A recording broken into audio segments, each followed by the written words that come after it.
자, 여러분 반갑습니다. 오늘은 누가복음 9장 1절부터 7절까지의 17절까지의 말씀입니다. 10절부터 17절까지의 말씀은 이제 오병이어에 대한 이야기가 나와 있죠. 이 얘기는 뭐 여러분들도 많이 들어보셨고, 저도 청년부 설교 때 한번 했었나 잘 기억은 안 나는데, 이 부분은 많이 이야기를 들으셨을 것 같아서 오늘은 1절부터 6절까지 예수님이 제자들을 파송하시는 사건에 대해서 잠깐 이야기를 해보려고 합니다. 예수님이 제자 12명을 불러 모으시죠. 여기서 누군지는 명시되어 있지 않지만 아마 예수님의 이 12제자로 대표되는 그 12명이 아니었을까 이렇게 생각을 해봅니다. 근데 우리가 전 시간에 이 12에 대한 이야기를 했잖아요. 이스라엘의 12지파 그리고 예수님의 12제자들은 하나님의 백성들을 상징한다. 하나님의 자녀들을 상징한다. 그렇다면 이 이야기는 예수님이 역사 속에서 예수님의 제자들 12를 보내시는 사건임과 동시에 오늘을 살아가는 하나님의 백성들인 우리들, 성도들에게 던지는 메시지이기도 합니다. 그래서 이때 당시 12제자들이 갔기 때문에 이것은 그들의 이야기고 그들에게 적용되는 이야기가 아니라 오늘을 살아가는 우리들, 하나님의 백성인 성도들이 이 땅 가운데 살아가면서 복음 전하는 일에 당연히 적용되는 이야기일 수도 있겠죠. 그래서 이것은 그들의 이야기이기도 하면서 동시에 우리의 이야기다. 근데 보내실 때 어떻게 보내시냐면 첫 번째 귀신을 제어하며 두 번째 병을 고치는 능력과 권위를 주시고 세 번째 하나님의 나라를 전파하며 네 번째 앓는 자를 고치게 하려고 내보내셨다. 이제 이렇게 하죠. 이들의 목적이에요.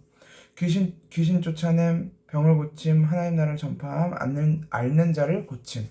그러니까 이런 것들은 무슨 의미인지는 저희가 앞선 누가복음을 묵상하면서 예수님이 하셨던 일들을 묵상하면서 다 한번 설명을 드렸죠. 이것은 다 하나님의 나라를 전파하기 위한 그림적인 설명이라고.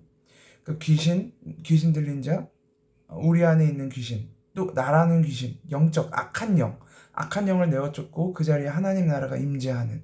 그리고 복음이 눈앞에 있지만 보지 못하는 맹인들, 복음이 귀에 들리고 있지만 듣지 못하는 귀머거리, 그 다음에 자신이 죽어가면서도 이 죽음을 깨닫지 못하는 그 문둥병자 같은 그 병든 자들, 그 다음에 앓는 자들, 이들을 고치는 것.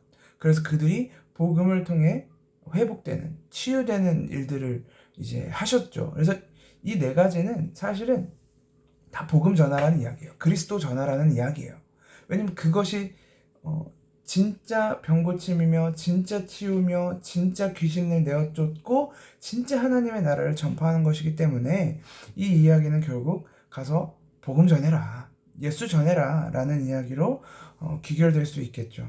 근데 이들이 갈 때 여행을 위하여 아무것도 가지지 말라, 지팡이나 배낭이나 양식이나 돈이나 두벌옷을 가지지 말며 이제 이렇게 이야기하는데 이 나열했던 것들 아무것도 가지지 말라, 뭐 지팡이, 배낭 이런 것들 이제 이야기하는데 이것들은 우리가 이 복음을 전하면서 이 물건들은 다 나의 이 삶과 나의 생을 안위하기 위한 요소들이잖아요. 지팡이, 배낭, 돈, 옷, 두벌 이런 것들은 다 나를 지키기 위한, 나의 생명을 안위하기 위한 물건들인데 이것 때문에 가끔 그 어떤 선교단체나 이런 데서 정말 아무것도 준비 안 시키고 보내는 경우가 종종 있거든요. 근데 이것도 우리가 단순히 정말 아무것도 들고 가지 말라라는 이야기로 받아들이면 조금 우리가 잘못된 선교관을 가질 수도 있습니다. 물론 우리가 그렇게 선교를 할 수도 있지만 이 이야기는 정말 아무 물건도 가지지 말고 가라는 이야기가 아니라 너희가 이 복음 전함의 삶에 나를 안위하기 위한, 나의 생명을 지키기 위한 여행이 되지 말아라 라는 이야기일 수 있겠죠.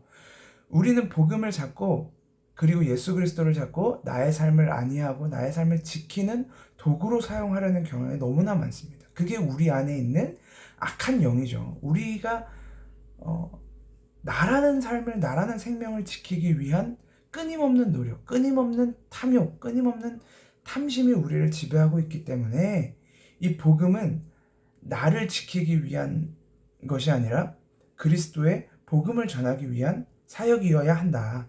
그래서 우리가 이 복음을 전하는 우리의 여정이 나는 없고 나는 죽고 이 안에 그리스도가 사는 그런 인생이 된다. 우리의 복음 전하는 삶이. 이제 그런 의미로 저는 묵상이 됐습니다.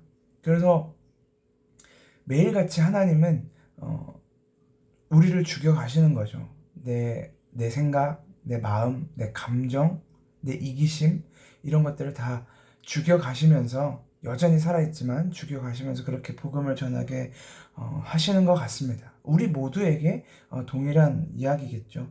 근데 이제 네 번째, 어느 집에 들어가든지 거기서 머물다가 거기서 떠나라. 누구든지 너희를 영접하지 아니하거든. 그 성에서 떠날 때 너희 발에서 먼지를 떨어버려 그들에게 증거를 삼으라. 이제 이렇게 이야기를 하죠. 그러니까 복음을 전하다가 보면 뭐 단순히 전도, 우리가 가서 길거리에서 노방 전도를 하거나 아니면 집에 방문해서 전도를 하거나 이랬을 때 대부분 복음 전하는 걸 듣고 싶어 하지 않아 합니다. 우리는 복음만 전하면 이들이 정말 복음만 들으면 이들이 기뻐하지 않을까? 이 세상이 복음을 받아들였을 때 세상이 기뻐하지 않을까? 모든 사람들이 즐거워하지 않을까라는 기대를 가지고 가지만 사실 세상은 복음을 싫어하거든요. 사실 세상은 예수님의 이야기를 좋아하지 않습니다. 오히려 저주하면 저주했지 별로 좋아하지 않아요. 세상이 지금 교회를 싫어한다고 말합니다. 그게 교회가 나쁜 짓을 해서, 교회가 비도덕적인 일을 해서, 교회가 상식적이지 않은 일을 해서 물론 맞습니다. 그것 때문에 싫어하는 것도 맞아요. 그러면 그거를 교회가 제대로 하면 교회를 다시 사랑하게 될까요? 이 사람들이? 교회가 도덕적인 일들을 하고 정말 가난한 자들을 도와주고 정말 상식적인 일들을 하고 도덕적으로 양심적으로 모범이 되면 이들이 교회를 좋아하고 예수님을 사랑할까요? 진짜 복음을 전하기 시작하면 그들은 오히려 예전보다 교회를 더 미워할 겁니다. 복음을 사랑할 수가 없거든요. 세상은, 그리고 사람들은 생각보다 복음을 좋아하지 않습니다. 근데 우리는 그걸 알면서도 해야 돼요. 이 복음을 내가 전하면 이들이 싫어하겠지? 좋아하지 않겠지? 날 저주하겠지? 날 쫓아내겠지? 그럼에도 불구하고 복음은 전해야 합니다. 그게 우리에게 주신 사명이에요. 삶으로 전도하고 말로 전도하고 우리의 인생으로 시간의 역사 속에서 그렇게 전도하면서 살아가는 거예요. 단순히 여러분들과 말씀을 나누고 설교를 하는 저만 전도를 하는 것이 아니라 여러분들도 여러분의 삶을 통해 인생 가운데, 여러분의 삶 가운데 전도를 하고 있는 거예요. 근데 그 중에 그 가운데 반드시 거절하는 사람들이 옵니다. 반대하는 자들이 와요. 여러분들을 저주하는 사람들이 와요. 그때 우리는 그저 발에서 먼지를 떨어버리는 거예요. 나는 내 할 일 했다. 나는 복음 전했다. 나는 그리스도의 이야기를 전했다. 나머지는 하나님께 맡겨버리는 겁니다. 하나님, 이제 하나님이 하십시오. 그리고 믿음으로 떠나오는 거예요. 믿음으로 내어 맡기고 그건 하나님의 역할이잖아요. 물론 하나님이 우리를 감동시키셔서 그 자리에 보내신 거기도 하지만 그 복음을 통해서 그들을 돌아오게 하시는 것도 하나님의 사역입니다. 무조건적인 하나님의 사역이에요. 그렇기 때문에 오늘도 우리는 삶 가운데 그저 복음을 전하며 살아갈 수밖에 없는 인생 아닌가 이런 생각을 해봅니다. 그래서 여러분 삶 가운데 담담하게 복음 전하십시오. 때로는 비참하고 때로는 무시당하기도 하고 사람들한테 외면당하기도 하겠지만 그래도 여러분들의 마음에 성령 하나님이 감동하시는 대로 그렇게 전도하며 꿋꿋하게 이겨내시며 살아가시길 소망합니다. 기도하겠습니다. 하나님 아버지 은혜를 감사합니다. 오늘도 하나님은 우리를 세상 가운데 보내십니다. 귀신을 제어하고 병든 자를 고치며 하나님의 나라를 전파하고 앓는 자들을 치유하라고 그렇게 복음을 전하라고 그렇게 예수 그리스도의 이름을 전하라고 보내십니다. 하나님 아버지 우리가 이 땅을 살아가는 동안 나의 삶의 안위, 나의 삶의 만족, 나의 삶에 있어야 할 것들을 위해서 그것들을 목적으로 복음을 이용하는 것이 아니라 복음을 전하는 것이 복음을 드러내는 것이 우리 삶의 유일한 목적이 될 수 있도록 우리의 유일한 영광이 될 수 있도록 인도하여 주시옵소서. 세상은 계속 우리를 외면할 것입니다. 우리를 비판할 것이고 우리를 저주할지도 모릅니다. 하나님 아버지, 우리가 그 저주와 비판 속에 좌절하지 않게 하시고 담대하게 담담하게 그리고 주님 앞에 믿음으로 내어 맡기고 그저 전하는 삶을 살아낼 수 있도록 인도하여 주시옵소서. 오늘 하루 가운데 함께 하실 주님을 기대하며 살아계신 예수 그리스도의 이름으로 기도합니다. 아멘. 여러분, 오늘 하루도 복음 전하며 화이팅 하십시오.